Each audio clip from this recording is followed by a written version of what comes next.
Selamat pagi Bapak dan Ibu, para devosan kerahiman ilahi. Bacaan hari ini dari buku harian Santa Faustina, nomor 1487. Percakapan Allah yang Maha Rahim dengan jiwa yang menderita. Yesus berkata, "Hai jiwa, aku melihat engkau sangat menderita dan engkau tidak memiliki bahkan kekuatan untuk bercakap-cakap dengan aku. Maka aku sendiri akan berbicara kepadamu, hai jiwa. Meskipun penderitaan-penderitaanmu sangat berat, jangan putus asa atau patah semangat, tetapi katakan kepadaku, anakku, siapa yang telah berani melukai hatimu? Katakan segala sesuatu kepadaku. Bersikaplah tulus dalam berurusan dengan aku. Beberkanlah semua luka hatimu. Aku akan menyembuhkannya. Dan penderitaanmu akan menjadi sumber kesucian bagimu." Jiwa berkata, "Tuhan, penderitaan-penderitaanku begitu berat dan begitu banyak. Semuanya sudah berlangsung begitu lama sehingga aku menjadi berkecil hati." Yesus berkata, "Anakku, janganlah berkecil hati. Aku tahu kepercayaanmu kepadaku tidak terbatas. Aku tahu engkau menyadari kebaikan dan kerahimanku. Marilah kita berbicara secara rinci mengenai segala sesuatu yang membebani hatimu dengan begitu berat." Jiwa berkata, "Ada begitu banyak ragam penderitaan yang menimpaku, sehingga aku tidak tahu mana yang harus aku bicarakan lebih dulu, atau bagaimana aku mengungkapkannya." Yesus berkata, "Berbicaralah saja kepadaku, seperti seorang sahabat kepada sahabatnya. Sekarang juga katakanlah, anakku, apa yang menghalangi usahamu untuk maju dalam kesucian?" Jiwa berkata, "Kesehatanku yang buruk menghambat aku meniti jalan menuju kesucian. Aku tidak dapat memenuhi tugas-tugasku. Ya, aku seperti barang yang dipermainkan orang. Aku tidak dapat bermati raga atau berpuasa dengan leluasa, seperti dilakukan oleh orang-orang kudus.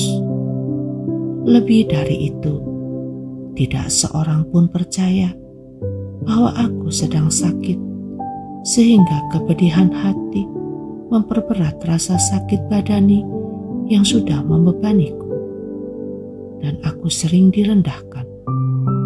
Yesus, bagaimana mungkin seseorang menjadi saleh dalam situasi seperti itu?" Yesus berkata, "Benar anakku, semua itu menyakitkan, tetapi tidak ada jalan lain menuju surga kecuali jalan salib. Aku sudah lebih dulu menapaki jalan itu. Engkau harus tahu bahwa itulah jalan yang paling pendek dan paling pasti." Jiwa menjawab, "Tuhan, masih ada halangan lain pada jalanku menuju kekudusan. Karena setia kepadamu, aku dianiaya dan sangat menderita." Yesus berkata, "Camkanlah, karena engkau tidak berasal dari dunia ini, maka dunia membenci engkau. Dunia sudah lebih dulu menganiaya aku. Penganiayaan adalah tanda bahwa engkau sedang mengikuti jejak-jejak kakiku dengan setia." Jiwa berkata, "Tuhanku, aku juga berkecil hati karena para superior maupun bapak pengakuanku tidak memahami penderitaan-penderitaan batin yang aku alami. Suatu kegelapan menyelubungi pikiranku. Bagaimana aku dapat maju? Semua ini membuat aku berkecil hati, sehingga aku tidak dapat mendaki menuju puncak-puncak kesucian. Yesus berkata, "Baiklah anakku, kali ini engkau telah mengatakan banyak hal kepadaku. Aku tahu betapa sakit rasanya tidak dipahami, khususnya oleh orang-orang yang engkau kasihi dan dengan siapa engkau telah sangat terbuka. Tetapi cukuplah engkau tahu bahwa aku memahami segala penderitaan dan kepapaanmu. Aku senang akan besarnya kepercayaanmu kepada wakil-wakilku, meskipun ada begitu banyak hambatan. Dari semua ini, belajarlah bahwa tidak seorang pun akan memahami suatu jiwa dengan sepenuhnya. Hal ini melampaui kemampuan manusia. Oleh karena itu, aku selalu tinggal di bumi untuk menghibur hatimu yang pedih dan untuk menguatkan jiwamu sehingga engkau tidak akan jatuh di tengah jalan. Engkau berkata bahwa kegelapan yang pekat menyelubungi pikiranmu. Mengapa pada saat-saat seperti itu engkau tidak datang kepadaku? Akulah sang terang yang dengan seketika dapat mencurahkan ke dalam jiwamu pemahaman yang lebih jelas mengenai kesucian daripada yang dapat engkau temukan dalam buku apapun. Tidak seorang bapak pengakuan pun mampu mengajar dan menerangi suatu jiwa dengan cara ini. Ketahuilah juga bahwa kegelapan yang engkau keluhkan sudah lebih dulu aku alami di Taman Zaitun, ketika jiwaku hancur luluh dalam sakatul maut yang membuat aku merasa seperti sudah mati. Aku memberi engkau kesempatan untuk ambil bagian dalam penderitaan-penderitaan itu, sebab aku mengasihi engkau dengan kasih yang istimewa, dan aku bermaksud menempatkan engkau pada kesucian tingkat tinggi di surga. Suatu jiwa yang menderita itu paling dekat dengan hatiku. Jiwa berkata, "Satu hal lagi Tuhan, apa yang harus kulakukan? Kalau aku ditolak dan tidak diajukan, khususnya oleh mereka yang semestinya menjadi tumpuanku di saat-saat aku sangat membutuhkan." Yesus berkata, "Anakku, buatlah niat untuk tidak pernah mengandalkan manusia.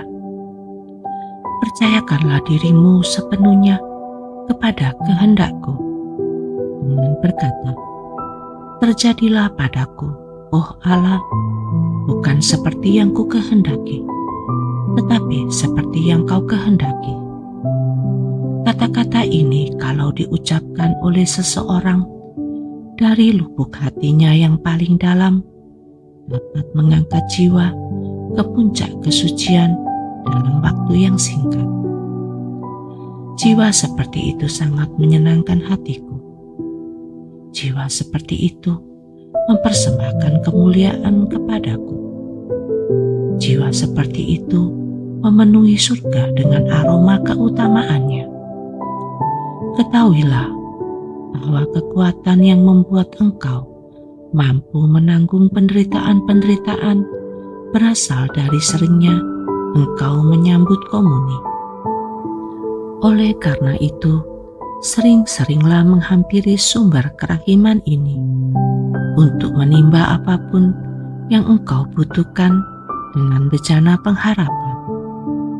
Jiwa berkata, "Terima kasih Tuhan atas kebaikan-Mu untuk tinggal bersama kami di tempat pembuangan ini sebagai Allah kerahiman. Terima kasih juga karena Engkau telah memberkati kami dengan cahaya kemurahan dan kebaikan-Mu. Lewat sinar kerahiman-Mu inilah aku sekarang memahami betapa Engkau mengasihi aku. Yesus, Engkau andalanku.